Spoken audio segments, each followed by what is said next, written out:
and he's in trouble. He's going to run. He's going to get the first down. Don't sleep on those legs. Oh, he faked the slide. Sauce time. The Pitt Panthers have pulled a stunning upset over the West Virginia Mountaineers.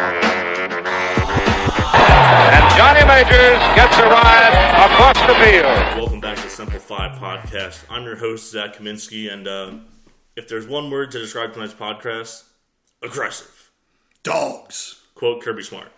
I'm joined by my co-hosts Mason Kling and Kent Vanderwood. Let's switch it up. Kent, how are you doing tonight? I'm good, Zach. I would be a lot better if I had seen a good football game last night. But other than that, yeah, decent. Mason? Yeah, it's I'm going through college football withdrawals already. It's like as soon as it's over, it was gone in a second. It felt like just yesterday we were getting ready for West Virginia on Thursday night. I know, it's like, oh, cool, who's playing this Saturday? Oh, wait, nobody. Yeah. Just pretend that the NFL games that are on this Saturday are college games. Just pretend it'll help get you through. Yeah, okay. Let's talk national championship. Let's make this quick as possible because the game was not good at all. That sucked. Yeah. It was awful. The entire season builds up. We have two crazy semifinal games, and then TCU lays. They poop their pants. Yeah. This was Georgia could have beat them by, I think, 100 if they really wanted to. Oh, 100%. They kind of slowed down a little bit at the end when they put some of the twos in, but I think Even with the twos, I know dude, it was about as dominant. The freshman running back came in and got like 3 carries and 2 touchdowns. Like, yeah, it was nuts. You never want to see another team's twos scoring on you that easily, especially if you're playing for a national title. Yeah. There's not a lot to say. TCU looked like they were kind of had the jitters. The moment was too big, and Georgia came in like a bunch of assassins. Yeah, it was when Georgia scored on that very first drive. It was like, okay, thanks for coming out, TCU. And then they came back and TCU had that wide open receiver catch that pass. And I was like, okay, we might have a game. They scored, and then after that, it was Georgia for the next. I don't even know what point in that game it was, but it was all them for the rest of the game. I don't know. I turned it off at halftime. I was like, they're not coming back. The vibes are bad. They got their heads hanging down in the locker room. I mean, the worst thing that could have happened to TCU is Ohio State keeping that game close, so Kirby Smart could tell them that if they don't win this game by 70, their entire families will be killed. Like, he had trained hitmen in the stands. Yeah. But that's all I got. We got our national championship last week in Ohio State, and the Georgia game, I felt like that was certainly the best game out of the you three. could argue the two best teams. But I will say, there's been a lot of talk about, this is why Alabama should have been in, or like, you really telling me Alabama would have lost this game that bad? Maybe not, but guess what? TCU still deserved to be in. They made the playoff. They beat a playoff team. So let's stop discrediting TCU for making it. And let's be real, Alabama didn't have any good wins this year. They had 2 losses to teams that they're usually better than. Don't do this Alabama should have been in narrative. Stop. Yeah. Mm-hmm. I'm going to be confident and say they would have lost. They probably would have scored more points. Yes, correct. But nobody was stopping the Georgia offense on Monday night. Yeah, they deserved it. They're one of the best, probably one of the top 10 teams ever. To go back-to-back, it's always tough, and they're just so much bigger and faster. They're stronger than other teams. Yeah. You can tell, like, TCU was hitting hard against Michigan. It was not the same. They were whiffing on tackles. Everyone was getting punished on that team. It was kind of ridiculous. Yeah. And the thing is, it's just Georgia's just going to keep being like that. They're just going to keep getting recruiting class after recruiting class, and with the transfer portal the way it is right now, they're just going to keep getting guys in. So yeah, it's going to be scary from Georgia for the time. I mean, Kirby Smart has built Alabama too, I think, without a doubt. As college football is set up right now, there are very few teams that can even consider challenging Georgia. You have to have a first-round draft quarterback, at least a decent O-line, crazy skill position players, and then like at least 3 or 4 studs on the defense, because Stetson Bennett had no problem running that offense. And, future New York Jets quarterback Stetson Bennett. Future NFL. Dude, he's gonna go undrafted and do the whole walk-on story over again in the NFL. Let him go to the Jets. I need that. I need a feel-good story in my life. The only other thing I have is that Kirby Smart is maybe the best motivator of all time. That All-time- pregame speech, that all-time league. pregame Sweet. speech. Sweet. Love Sonny Dykes, but all I'm saying is that's a tough one to top. I think that Kirby. I had nothing leaked with Sonny Dykes, but it's going to be tough to beat what came out with Kirby Smart. I don't think you want that coming out. Yeah, Sonny Dykes at halftime probably did the oh god, who was it? That was like the entire team needs to be executed. Brian Kelly. Brian Kelly, yeah, the Brian Kelly. Our whole team needs to be executed. You know what? They got a lot of air out there. They're running around. They got their exercise in. Good season, TCU. Congrats, Georgia. Before we go into the main part of the show, the awards ceremony, we have some news. Yeah. Some Pitt recruiting news. Now, they now have one more transfer player. It's Derek Davis, who is a linebacker, running back. We think he's going to play running back at Pitt. He is out of Gateway High School. And with this transfer edition, Pitt now has the top 5 Whitfield recruits from the class of 21, being Davis, Elliott Donald, Lakai Johnson, Donovan McMillan, who's the Florida safety who transferred in this year as well, and Dorian Ford. yeah.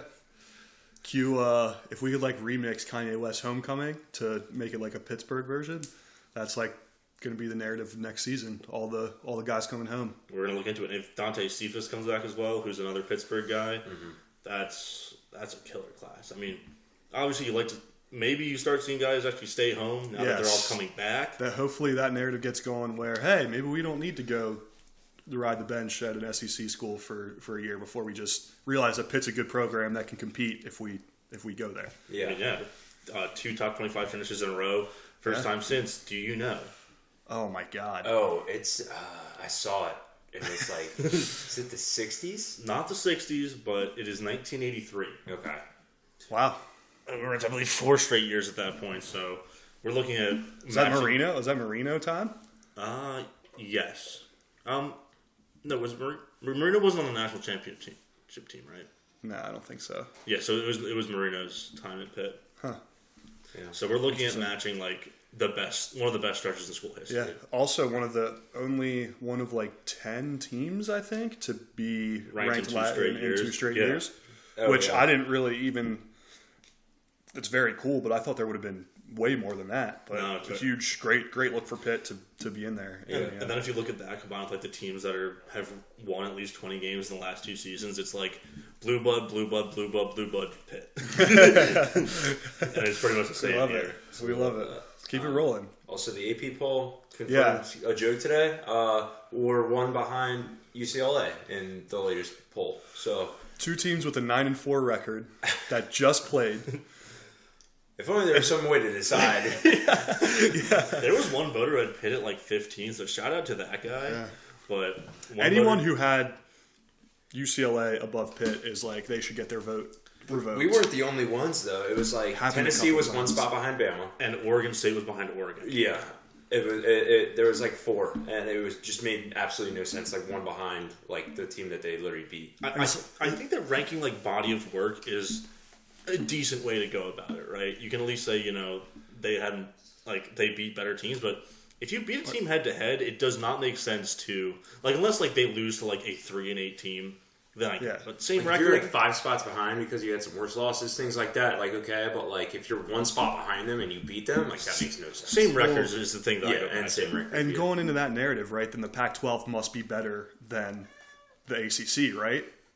I would say last year probably. But that's the narrative that they're pushing. If UCLA is ranked higher than us, when you saw them lose their bowl game, the best team, arguably in the Pac-12, lost to fucking Tulane, who's a very good team, but you got yourself there. They're a very good team, but they're a group of 5 team. I don't know. The narrative is just not making sense to me. Very biased view, but still.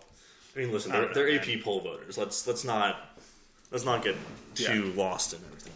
Yeah. Very true. Very true. Do they come out with a final college football playoff ranking after the championship? They only do one. The final rankings of the college football playoff is before it's after conference championship week. They don't do a postseason CSP one. All right, so that's fine. Would be interesting to see if they put us in there. Yeah. It would be interesting if they did a final CFP ranking. If TCU would go back down to 4. No, I don't think you can because they beat Michigan. Could they drop them to 3 under Ohio State? Yes. That but then you have Michigan behind Ohio State. Yeah. Yeah. doesn't make a ton of sense. All right. Should we move on to the award show? Let's do it. All right. Do it. So tonight's the first annual Semple Phi end of season award show presented by Jeans Bar. Okay. Fuck it. Okay. Okay. This is free work. This is free game. This is a free sponsorship. We are not being paid, but fuck it. Jeans Bar. We got 7 categories for you tonight. We have Offensive Player of the Year, Defensive Player of the Year, Most Improved Player, Best Transfer, Rookie of the Year, which means underclassmen. This is for freshmen and sophomores only. Best Senior, and the Team MVP to cap us off. Let's start with the Offensive Player of the Year. Our nominees. We should get some cameos next year. We'll hire some ex-Pitt players to read off the awards. All right. We'll see. We'll see if we have it in the budget. For the first year, it's just us. Yeah. Yeah, the budget's tight. We're tightening the belt straps. We're learning to save. Our candidates are Izzy Abanikanda, Jared Wayne, and Kanata Mumfield for Offensive Player of the Year. Your winner is... Can I get some drum roll, please? Izzy Abanikanda, unanimous. Clap it up. No brainer. Heisman snub. Doak Walker. Doak Walker for sure, snub. Yeah. Motor of the offense. This was about. It was him. Yeah. Yeah. What was the Pitt offense? It was him. Yeah. Yeah, without him, how many games did we win? 9.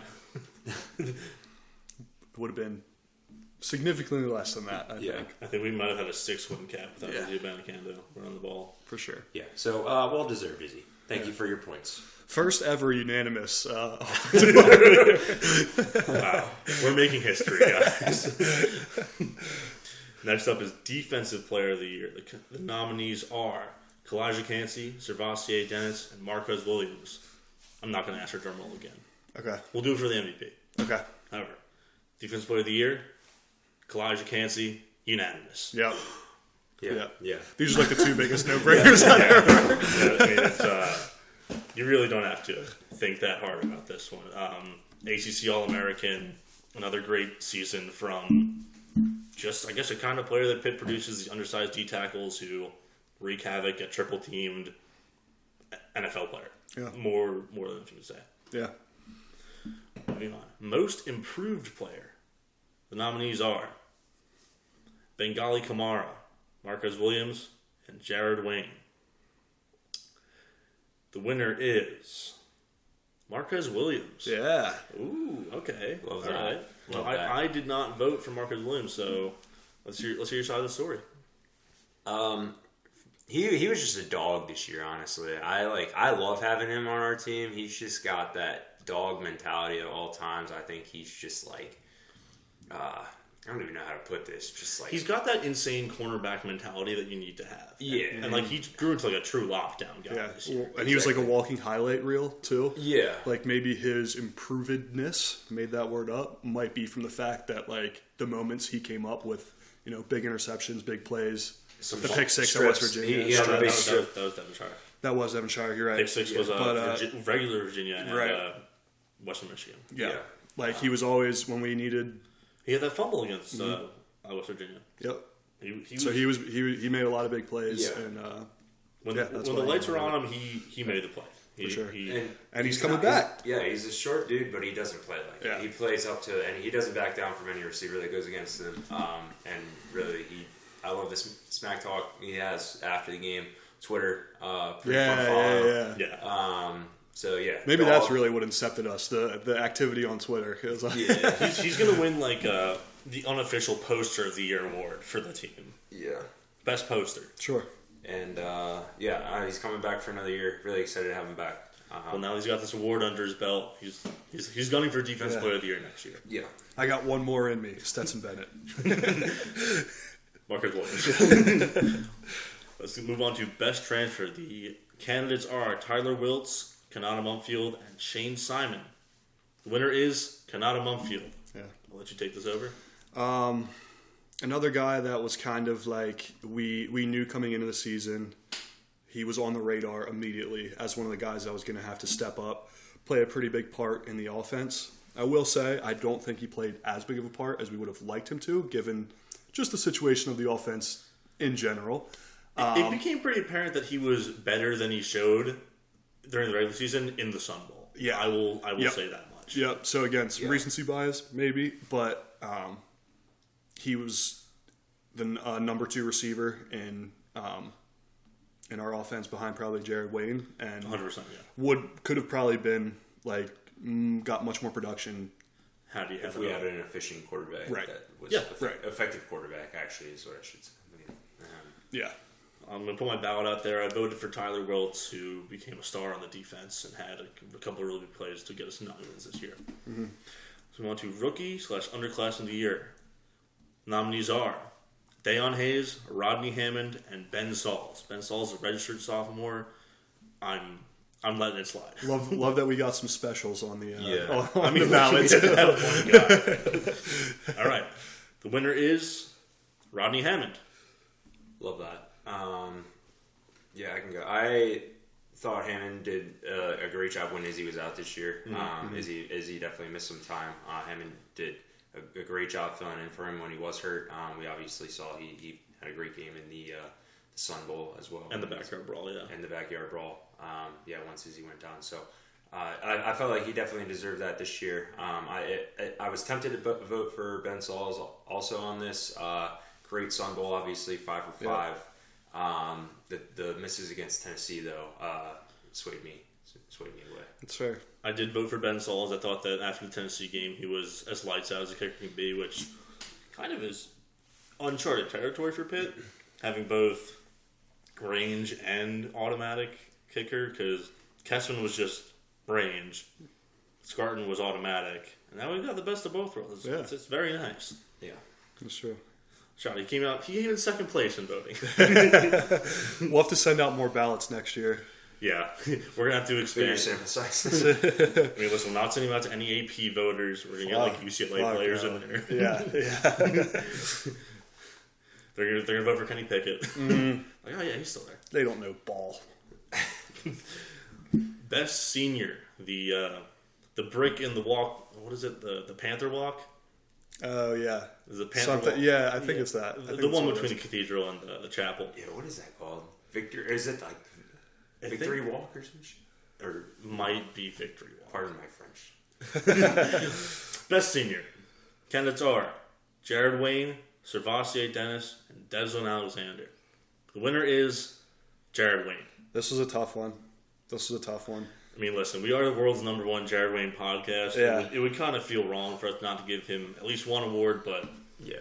I mean, Was this unanimous? this was not. I believe you voted for Servassier. Okay, yeah. Which, honestly, can't go wrong with that pick. Yeah. But Yeah. for me, I voted for Wayne just because 1,000-yard season, the game he had against Miami, and just like everything that he gave in this year, when pretty much everything was stacked against him from an offensive standpoint, he was still able to produce. He was made some crazy catches, and he was The jump ball wizard. jump ball wizard. He was Mr. Reliable. His hands sometimes didn't work, but that was like 5% of the time. He was making just everything happen from him alone. Basically, he was the only one getting open, and like to cap off a career like that, send him off with the NFL. Yeah. Hey man, you gave it your all. You came back, and you fucking balled out. For sure. Yeah. I'll Derek Jeter's nephew, we're tip tipping my cap to Jared Wayne. I just voted for Dennis because like being the signal caller for one of the best defenses in the entire country. Great story too. Yeah. So that's, I think he deserves some shout there, but no disingenuine I don't know what word I'm trying to think of. No hate for Jared Wayne. Like he deserved it for sure. Yeah. And now if we're doing re-2-pack, right? What if we do respect, except one of the S's is a 5? And that's for Jared Wayne. Yeah. Okay, there we go. All right. Now, drum roll please for the MVP. Your candidates are Izzy Abanikanda, Jared Wayne, and Kalijah Cansey. Your winner is Izzy Abanikanda. Yeah. I mean, come on, who did you expect? Yeah. Pretty much everything we said when he won Offense Player of the Year, just put it back again here. We gave our pitch. Slides blank check across the table. Pretty much without Izzy, we would have lost more games for sure. I think that's an understatement. Yeah, and even though Hammond, we spoke to how good of a replacement Hammond was, but Izzy was just like nuclear this year.